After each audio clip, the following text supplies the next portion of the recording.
Hello ladies and gentlemen, I am Many Ninjas. In anticipation to hopefully the Wallace DLC that had actually been brought up a little while back at this point, as well as honestly a bit of a distraction from the Double Dragon Neon playthrough videos, I decided to give the Boss Rush mode a quick run with Stephen Stills here. Part of the reason why I picked Stephen for this particular run is his unlockable move, which can be purchased from the hidden shop, will literally help run over just about anyone that you can come across, for lack of a better term here.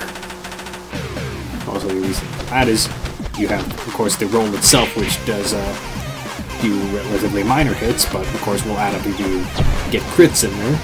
But generally does a reliable amount of damage that most enemies will not block on this difficulty properly. Of course, starting out with Matthew Patel here, which is pretty much your standard nature boss that will go down fairly quickly. I haven't even gotten a full minute here and he's already basically good to go. And if I had punched the correct way, he wouldn't even got the chance to do that punch. Not even 50 seconds into the boss rush and the first boss is already down. Hopefully boss number 2 will put up a little more of a fight. And speaking of which, here's Lucas Lee right now. Actually, now think about it, in the boss rush mode here, it's actually kind of unfair to Lucas Lee here, because at this point in the juncture you have all the sort of power-ups which kind of make what maybe would have been a marginally more difficult boss compared to Matthew Patel an absolute cakewalk. He usually doesn't even get a chance to get his skateboard route, which makes him a complete pushover at this point. Now what I find next about the kind of sub-boss fight with Envy and Lynette here is that despite being named characters from the actual series itself, they don't have any kind of special intro card to go along with them. But the robot mini-boss that appears later on will get a proper title, as well as the really large robot that will be appearing on later on, just right after him. Stepping back to the actual boss fight itself proper, both Envy and Lynette will take pretty much an obscene amount of damage to ensure neither of them are particularly difficult, especially with that one rolling special there. Which means we move on to Todd in a short, timely fashion.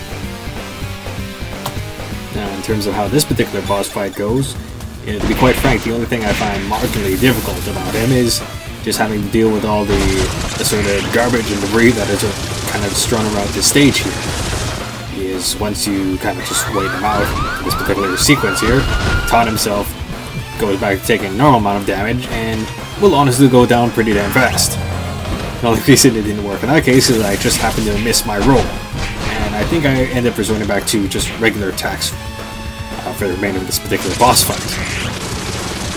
Now, first time around he does the special ones, second time he'll actually jump across the street and do it a second time, and of course third time will be doing it 3 times in a row. And now think about what the fight with Stephen, 7, would probably be the only instance I can think of where he actually gets an opportunity to do it a 3rd time. Normally it doesn't even last that long. Also, if you happen to have him down on the ground, feel free to take advantage of punching some garbage cans his general way. If for no other reason that it does do a little bit of chipping damage, it's also a good way to get rid of the garbage cans or whatever debris that are around so you can move around a bit more freely.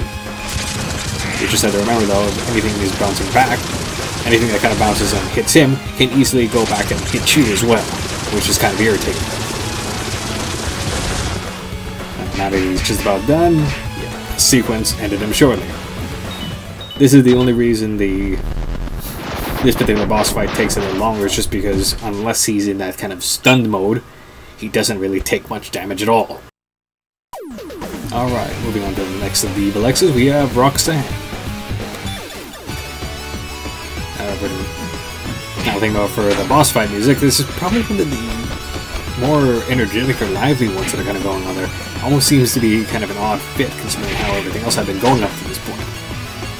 In terms of Roxanne herself, aside from kind of being able to teleport around a bit here and there, and that one long distance attack she has, she honestly doesn't have too much going for her, really.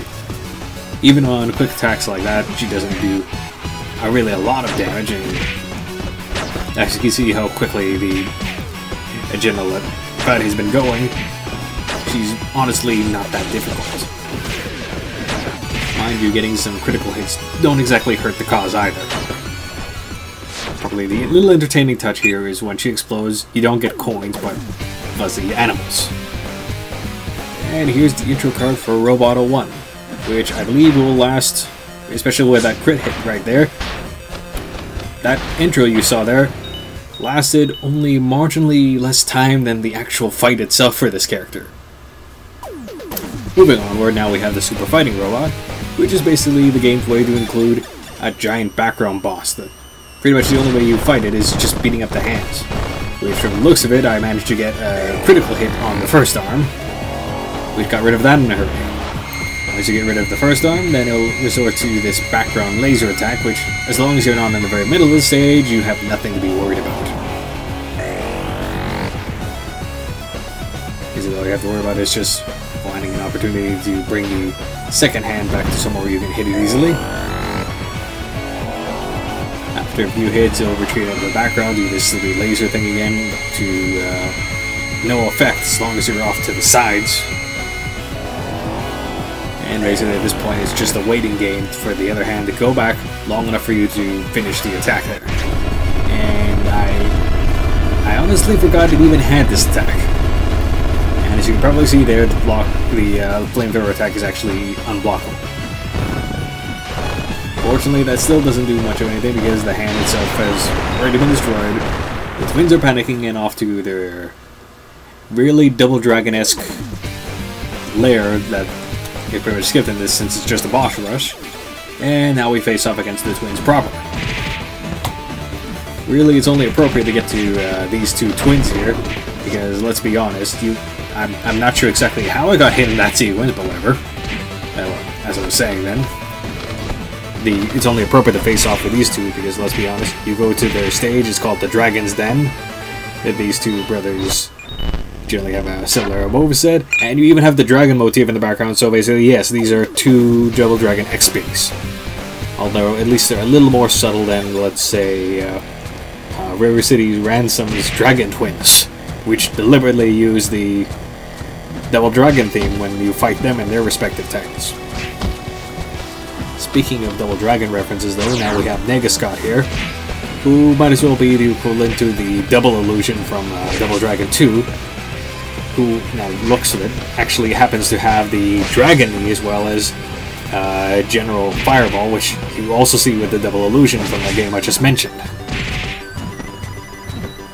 Just with the way how this character can generally interrupt your attacks as well as basically do a lot of what regular Scott could do. This is probably where the boss battles start getting noticeably more difficult. And yes, he actually can throw them a bit faster than I would have given him credit for. Unfortunately, a good crit hit will send them packing. And down goes Gengar there, and we'll go to the final set of bosses being all Gideon Graves.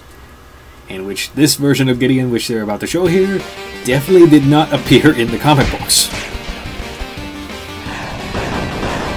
Also don't remember him being able to throw asteroids before. I guess that's a reference to the game with the same name.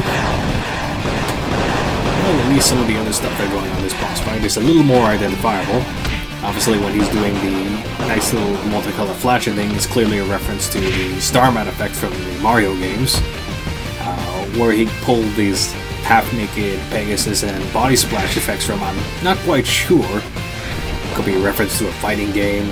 I know there've definitely been a couple of characters that would fit that kind of description within the Street Fighter 3 segments, Yurien and Gil, for example. Although, who knows, maybe it's a Chun-Li reference for all we know. They pulled a lot of things from a lot of different sources as far as I'm aware of. To be honest, this particular boss fight is not really that difficult, it's just a matter of just waiting him out there.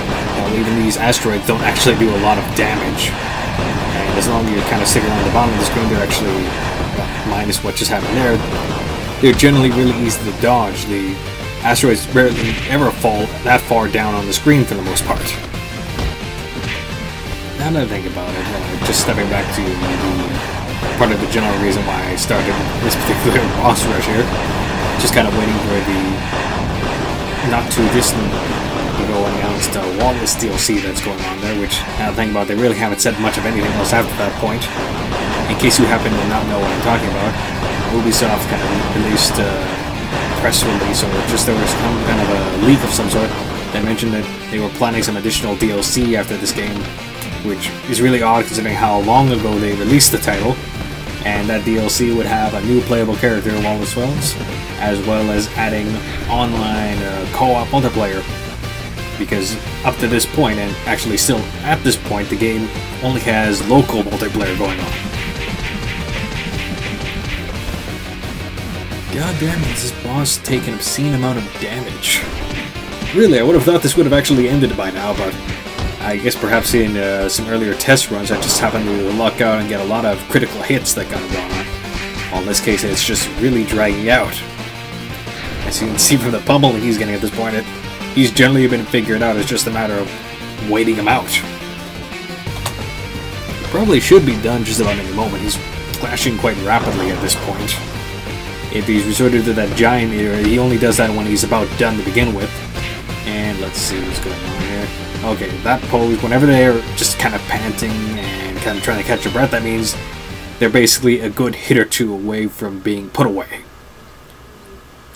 Which will bring us over to, and now we go to the second form of Gideon here, which they're kind enough to give you the power of love sword right then and there on the spot to start off this fight, which is good because, honestly, while you can beat this boss without it, it's extremely tedious and has a lot of unnecessary process to it, just because of the generally short range of effectively all the characters except for knives. Especially since you really need to give the arms a beating before they can separate long enough for you to actually attack the main heart itself. Whereas with the power of love, you can knock it away in a few seconds, as long as you're able to attack uninterrupted. Mind you, the minute they gave me the sword, I'm going to be honest here, this particular playthrough is as good as done, because the sword will let you cut through everything that's left of this boss rush, which is this oversized Gideon here, as well as the last version of the Gideon, since the sword is allowed to carry over, unlike what it actually does in the normal gameplay. So, as you can probably see in the first pass, he's already flashing the medium level of yellow, and in that second pass, he's already been wrapped up before the whole thing finished, and now we're off to final Gideon here. We still have the power of Love Sword, and I'm sorry, this really is almost not even fair. Oh, that even got a critical hit on there. 245 damage, that's actually pretty obscene. In case you're kind of wondering here, I'm just toying around with just seeing how many times I can kind of bounce him off the wall there. As far as I can tell, if the opponent is living, you can really only kind of bounce him up maybe 3 times tops. But if you have an opponent that is effectively killed at that point, as long as your timing is good enough, you can just keep bouncing up and down indefinitely. As long as you don't script the timing.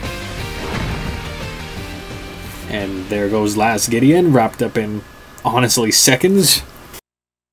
Admittedly, that is a little bit on the slow side, but I haven't played this game in ages. And with this particular boss rush done, next time you'll be hearing from me, it'll be with the next and last 2 episodes of Double Dragon Neon. See you next time.